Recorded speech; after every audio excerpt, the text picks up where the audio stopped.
was just a girl following in a Dark Age tradition, making her way up the ranks of the church the only way she could. As the Da Vinci Code argues, sometimes art is a more intriguing source than history. Come with us to St. Peter's Square, the Basilica, the very heart of the Catholic Church.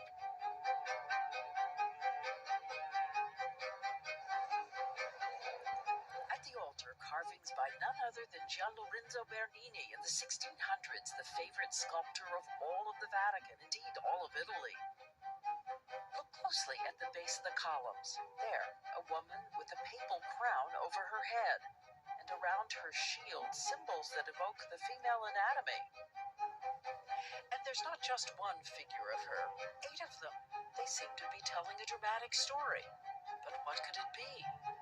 And not far away, is there a storeroom with a secret? And can we possibly get access up there behind the doors to see what they say is a chair designed to prove there's no female pope ever again? More when we return.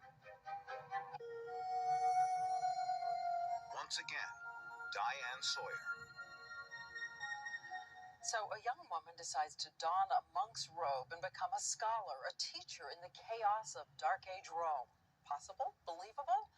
It's not as if it hasn't happened before in real life, and from stories in every culture on the planet.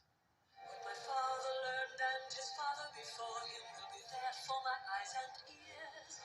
I can walk through the forest of the trees. The movie is Yentl, a story with its roots in an old Jewish folktale about a rabbi's daughter in Poland who disguises herself as a boy so that she can study religion. Papa, everything you've taught me. And here, a story recorded in an old poem from the 5th century in China, the Han Dynasty. Disney made a children's movie about Mulan, who takes her father's place and goes to war disguised as a man. And we know there was Joan of Arc in her armor in the 1400s. And look closely at these soldiers from the American Civil War. They are, in fact, women who bound their breasts and disguised themselves so that they could march to war, often with husbands or fiancés.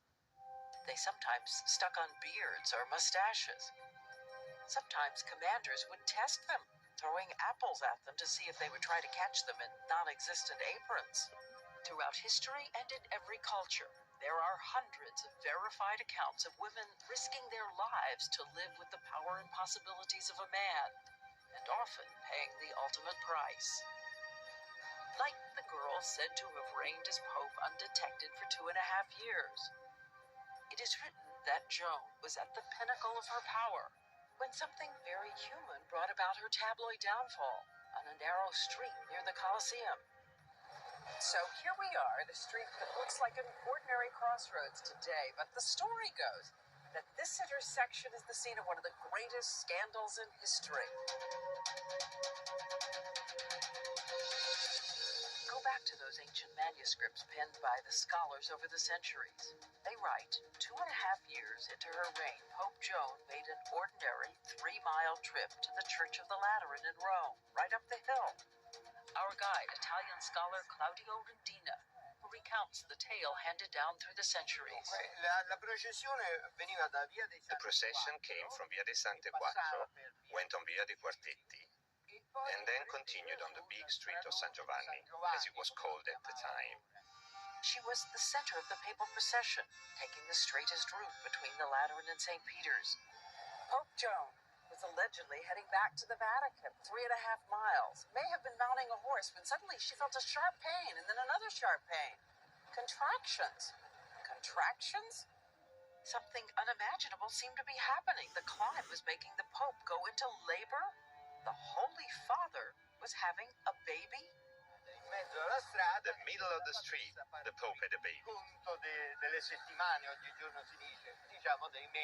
hadn't kept a good count of the weeks or months, as they say nowadays, and gave birth right there.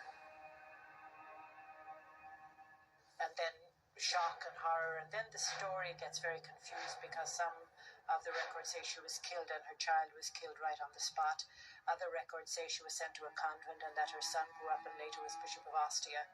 A horrified crowd would have realized her deception, and as you heard stories vary, she was stoned to death, She was tied to the tail of a horse and dragged.